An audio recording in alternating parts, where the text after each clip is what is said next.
segunda-feira, e o pico está coberto de neblina. É o rescaldo de uma das tempestades mais violentas que atingiu a área em meses.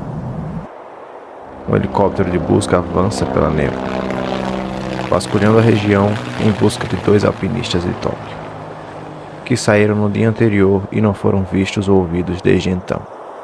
A busca dura horas, com a luz do sol se esvaindo enquanto as equipes examinam cada fenda, sem encontrar vestígios de ninguém. Mas à medida que a noite toma conta, envolvendo a área em completa escuridão, algo estranho de repente surge em sua visão. Ao sul do monte Asahi Dake, um grande e rudimentar sinal de SOS aparece em uma clareira. É inegável que os alpinistas desaparecidos fizeram isso. E ainda bem que o fizeram, pois com essas condições encontrá-los de outra forma teria sido quase impossível. A equipe cerca a área com grande esperança de que os alpinistas possam estar escondidos por perto. Eles procuram e procuram e procuram até que finalmente os encontram.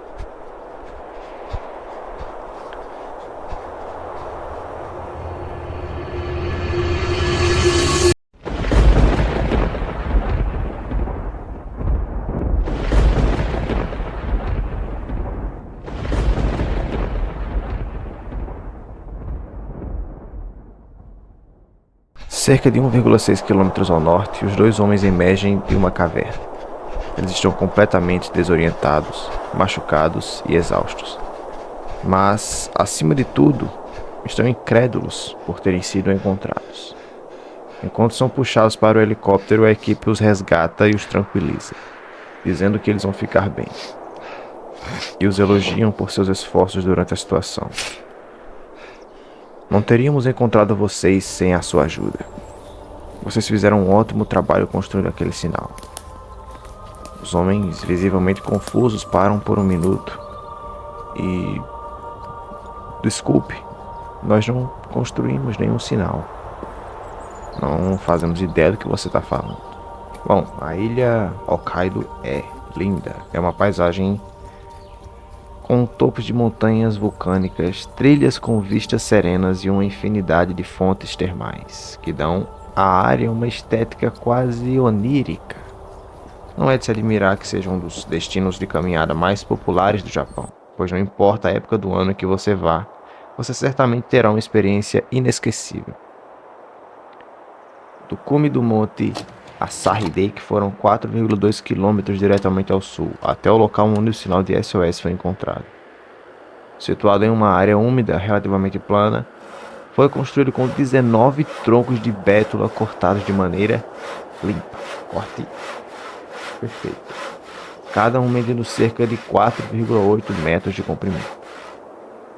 Curiosamente, o desvio até ali é consideravelmente mais longo do que a trilha principal da montanha, tornando sua existência completamente intrigante. Pelo que se sabe, não há trilhas ao sul dessa montanha, o que implica que quem construiu isso teve que desviar do norte. Um desvio cheio de penhascos íngremes, uma floresta densa e até o turbulento rio Shubetsu. Nesse ponto, ainda não se sabe como essa pessoa chegou ali. E para a polícia japonesa era inegável que um mistério estava se formando na montanha. Alguém ainda está por aí, provavelmente pedindo ajuda. Um dia depois, uma segunda equipe é enviada para investigar a área em busca de sinais de alpinistas em perigo. Desta vez com ênfase na área úmida, onde o sinal está. Embora todos mantivessem a esperança de encontrar alguém vivo, infelizmente poucas horas após o início da busca, eles encontraram algo bem diferente. Próximo ao sinal de SOS, restos humanos espalhados foram encontrados, com marcas de mordida de animais selvagens. E nas proximidades, uma mochila contendo vários itens. Um Walkman da Sony, 4 fitas cassete, uma pasta de dente, um sabonete e uma toalha. Bom, à primeira vista, obviamente, os pertences e os ossos estão relacionados. No entanto, uma pergunta intrigante pairava na mente de todos. Como que essa pessoa, com força e energia suficientes para construir um sinal de SOS com 19 troncos enormes morreu na natureza. Construir um sinal daquele não é nem perto de ser fácil. São 19 troncos de 5 metros, pesados cada um. E os cortes pareciam que tinham sido feitos por uma serra, sabe? Não parecia ter sido feito com uma pedra ou algo rústico. Para a equipe de resgate, nada mais foi descoberto naquele dia. Bom, de qualquer forma, isso parecia um caso relativamente simples. Os moradores afirmavam que o clima nessa montanha era volátil, com tempestades surgindo sem aviso prévio. Talvez essa pessoa tenha se desorientado e descido até ali e passado seus últimos dias esperando por ajuda que nunca chegou.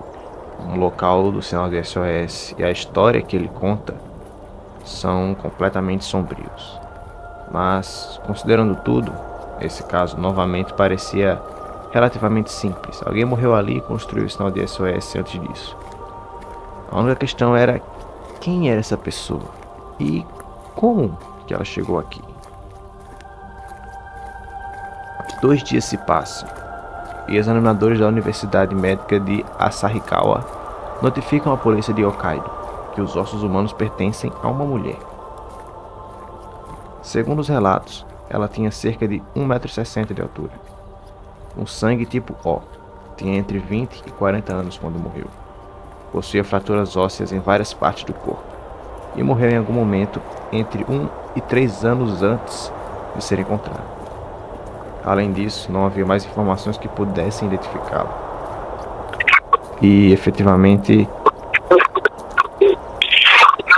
algo está errado. Isso não faz sentido nenhum.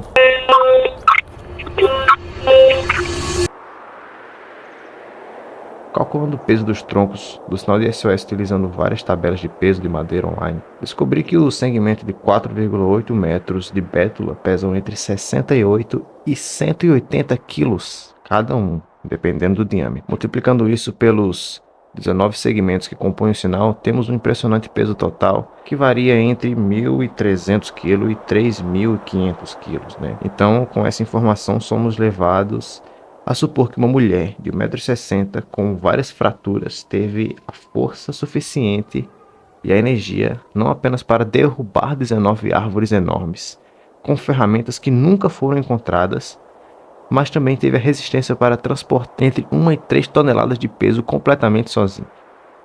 Além disso, não podemos esquecer que tudo isso foi feito após um desvio perigoso de mais de 4 km, descendo ao lado sul da montanha, sem dúvida causando um desgaste imenso pelas condições climáticas. Sem ajuda, construir esse sinal sozinho é uma façanha extraordinária, uma façanha que não faz sentido nenhum. Então, será que essa pessoa estava realmente sozinha ou havia alguém que morreu ali com ela? É tarde no QG. Os investigadores estão vasculhando pistas de tudo que encontraram. As fitas cassete parecem ser a pista mais promissora para descobrir a identidade dessa mulher. Então, eles colocaram a fita em uma toca-fitas e começaram a ouvir. Enquanto tocam, são recebidos por faixas musicais retiradas de vários programas de anime. No entanto, quando chega a última, algo estranho os faz parar.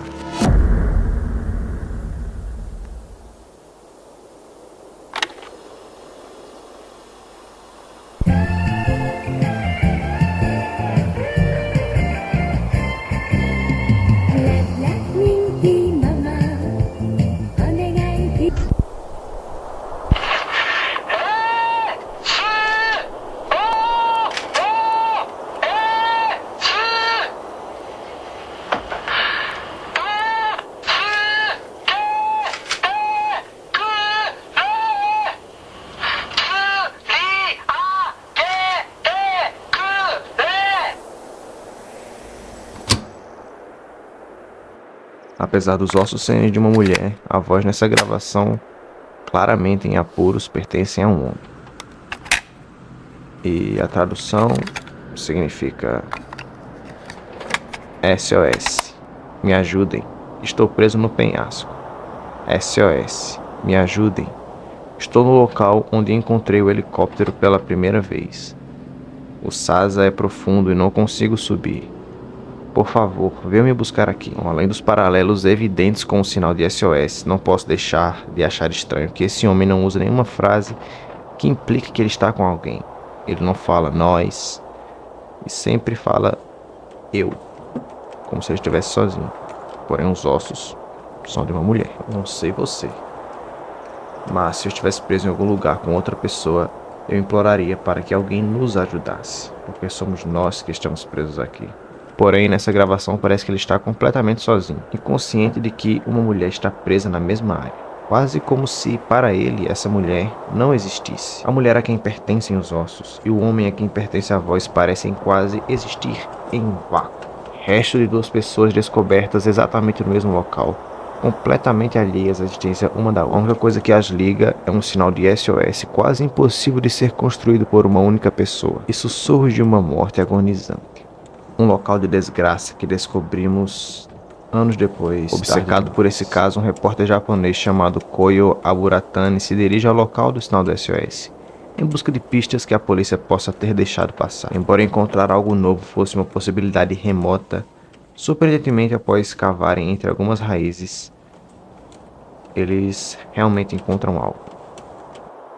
A apenas 50 metros ao norte do sinal de SOS, escondido sob a folhagem, havia um grande buraco contendo vários pertences. 2 câmeras, um caderno e uma licença. Essa identidade pertencia a um homem chamado Kenji Iwamura, morador de Konan City, no sul do Japão. Essa descoberta foi enorme, porque para todos os envolvidos parecia que esse seria o sujeito deles. Bom, tinha que ser a voz na gravação, né? Claro, esse homem deve ter sido associado, de alguma forma, com os ossos femininos encontrados no mesmo local. Embora ela, até esse ponto, ainda esteja sem identificação, pelo menos aqueles que investigavam o caso finalmente tinham um nome: Kenji Iwamura.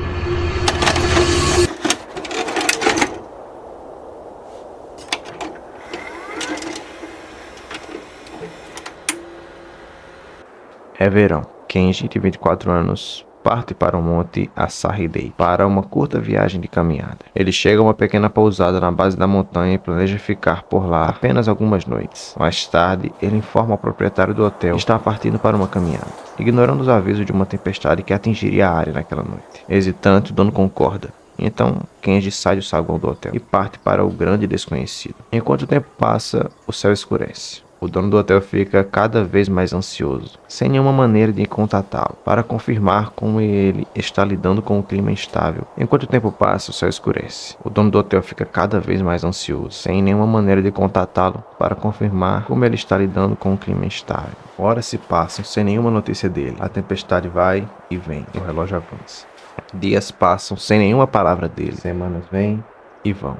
Kenji nunca apareceu, nunca mais foi visto novamente. Com a descoberta da identidade de Kenji, a polícia estava certa de que havia solucionado o caso. Relatos indicam que determinar o gênero a partir de fragmentos ósseos nem sempre é preciso, e pelo que sabiam, esses ossos tinham que ser dele. A partir daqui, eles rastrearam e contataram a família de Kenji, acreditando que esta era a peça final de verificação de que precisavam para encerrar o caso. A confiança deles estava no auge, catalisada pelos pais de Kenji, que afirmaram que ele era um grande fã de anime e que a mochila encontrada realmente pertencia a ele. Então, finalmente, a polícia toca a fita cassete para eles, certos de que reconheceriam a voz de seu filho. E como o destino quis, por intervenção divina, eles não reconheceram essa voz de jeito nenhum. Eles não tinham ideia de quem era essa pessoa. Sem evidências de crime, a polícia de Hokkaido estranhamente continuou insistindo em sua teoria de que o sinal de SOS foi construído por Kenji Yamura. Eles descartaram o consenso sobre os ossos, a falta de identificação com a voz e simplesmente seguiram com a ideia. Levaram apenas 11 dias para fechar o caso.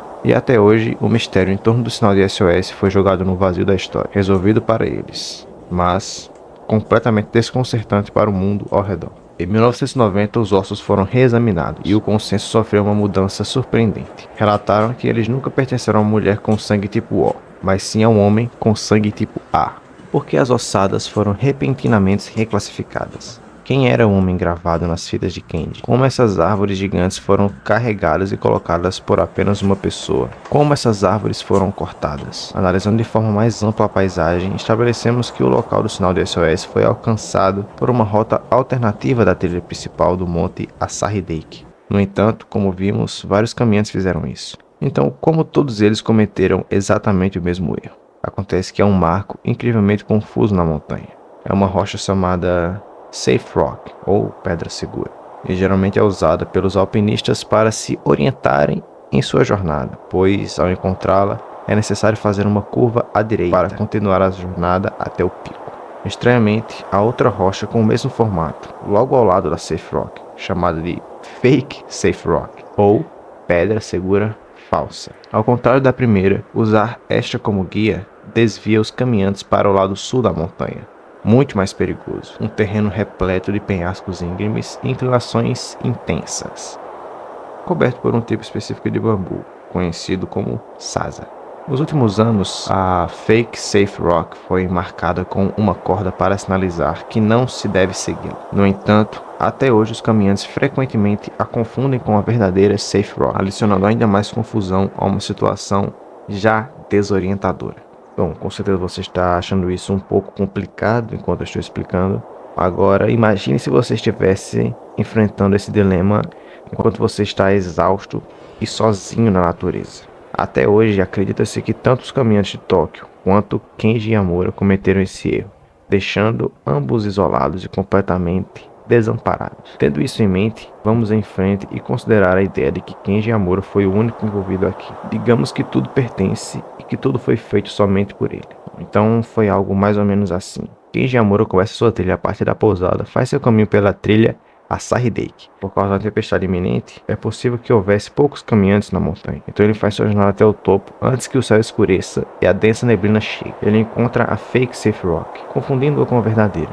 Faz a curva à direita e vai para o sul. À medida que o dia avança, ele começa a entrar em pânico. O céu escurecendo enquanto sua mente se torna cada vez mais ansiosa. Ele não reconhece nada sobre o caminho em que está. Fica rapidamente claro para ele que não está se aproximando do cume. Completamente desorientado e sem outra escolha, ele continua seguindo uma semelhança de caminho, mesmo que esteja apenas descendo. Ele está voltando para o acampamento? Tem alguma cidade nessa direção? Para onde exatamente que ele está indo? À medida que as horas passam, ele fica mais em pânico e começa a gritar por ajuda, para que alguém possa ouvi-lo. Ele cai de um penhasco durante a descida e quebra 2 ossos, e assim, em imensa angústia, pega seu Walkman para gravar uma mensagem SOS, e depois a reproduz em loop para evitar danificar sua voz. Enquanto continua a mancar abaixo, ele encontra e atravessa o rio Shubetsu, antes de finalmente chegar a seu destino final, a planície alagada onde ele construiria o SOS e onde os dois inevitavelmente permaneceriam. Sabe, batendo o olho assim, essa teoria acaba fazendo algum sentido. Mas quando você começa a analisar os detalhes mais sutis, essa história rapidamente se desfaz. Como sabemos, os únicos penhascos nas proximidades estão na montanha. E se são esses o que Kenji se refere em sua gravação, assumindo que seja ele, então ele chegou à planície alagada com os ossos quebrados e com uma dor incomparável. Mesmo se lhe dermos o benefício da dúvida e dissermos que ele tinha todas as ferramentas do mundo, construir um sinal desse tamanho exigiria um esforço imenso para apenas uma pessoa carregar. Para uma pessoa só. Disse que algo assim levaria 2 dias para ser construído por alguém saudável. Como diabos Kenji fez isso enquanto estava criticamente ferido? Nenhum machado foi encontrado. E por que ele teria um machado em uma trilha de montanha? Além disso, a condição dos ossos indicava que ele teria estado incrivelmente debilitado quando faleceu. Não tem como esse homem ter feito isso sozinho, me levando a acreditar que Kenji não foi o único a morrer ali. Vamos para outra hipótese. Kenji está na trilha. Em algum momento durante sua escalada, encontra outra pessoa lá fora. Os dois estão a caminho do pico da montanha e assim se unem e continuam sua jornada juntos. À medida que a neblina se aproxima, os dois começam a cometer erros igualmente críticos, fazendo a curva na Fake Safe Rock e se perdendo no lado sul da montanha. Ferido, um deles faz a gravação enquanto o outro implora para continuar. E assim, eles continuam descendo, atravessando o rio e chegando na planície alagada, onde Kenji está em agonia. É possível que esse outro caminhante, por algum motivo, tenha um machado. E nos dias seguintes construa esse sinal com a ajuda extremamente limitada de Kenji. Kenji sabe que não pode ir mais longe. Então, em um último momento de desespero, o outro caminhante pega um punhado de suprimentos e parte para encontrar ajuda. De certa forma, isso poderia explicar porque era porque a polícia nunca encontrou um machado. Isso poderia explicar por que a voz na gravação não era de Kenji. Poderia explicar por que esse sinal foi feito em primeiro lugar. E como o corpo humano pode sobreviver 3 dias sem água. E talvez uma pessoa desconhecida usou sua última gota em um impulso final por socorro. No final das contas, o socorro nunca chegou. Em vez disso, sofreram uma morte lenta. Cercados pela escuridão, pela selva e por uma floresta. Completamente abandonados. Talvez o corpo deles ainda esteja lá fora, mas nós simplesmente não o encontramos ainda. É um final trágico para alguém que pode nem mesmo existir, mas cacete, é a única forma dessa história fazer algum sentido. Kenji Yamura teve que ter recebido a ajuda de outra pessoa. Não há como ele não ter recebido. Eu me recuso a acreditar que só tinha uma pessoa no Monte Asashi Lake naquela noite. As circunstâncias são extraordinárias demais para que uma só pessoa conseguisse isso sozinha. Os ossos quebrados, o estranho na gravação, o fechamento rápido, alguém movendo literalmente toneladas de peso, após estar criticamente ferido. Tudo isso entra em conflito com a realidade da situação que nos foi apresentada. Essas teorias, por mais absurdas que sejam, são a única forma de isso fazer algum sentido na minha cabeça. Mesmo assim, ainda estou assumindo que alguém tinha um machado. Assumindo que uma segunda pessoa inteira estava lá. E assumindo que essa outra pessoa morreu e nunca foi encontrada em outro lugar da montanha. Não importa de que forma abordemos isso. Nada faz sentido sem traçar vetores para coisas que podem ou não ter acontecido. Para mim, é isso que torna esse incidente tão perplexo. O homem na gravação nunca disse que estava com alguém. E mesmo se assumirmos que Kenji não estava sozinho, a única maneira dessa história fazer algum tipo de sentido é que é quase como se os dois nunca soubessem que o outro existia. É como se duas pessoas tivessem encontrado exatamente o mesmo lugar, apenas em linhas de tempo completamente diferentes. É desnecessário dizer que podemos teorizar por horas sobre o que aconteceu no Monte Asashi Lake e como o sinal SOS, dada a evidência que temos atualmente, não deveria existir. Mas, de tudo, o único detalhe que mais me assombra é sobre, no final de tudo, a polícia nunca identificou formalmente os ossos pertencentes a Kenji. Isso depois de terem sido reclassificados como pertences de um homem, após a história se espalhar pelo mundo ao seu redor. E depois que o mistério em torno do sinal SOS e todas suas bizarras inconsistências alavancaram isso para um dos casos não resolvidos mais cativantes da história. Nunca houve uma resposta oficial sobre quem pertencem os ossos. Até hoje ninguém sabe quando o sinal SOS foi feito e quem construiu. Se você gostou, deixe seu like, se inscreve e até a próxima.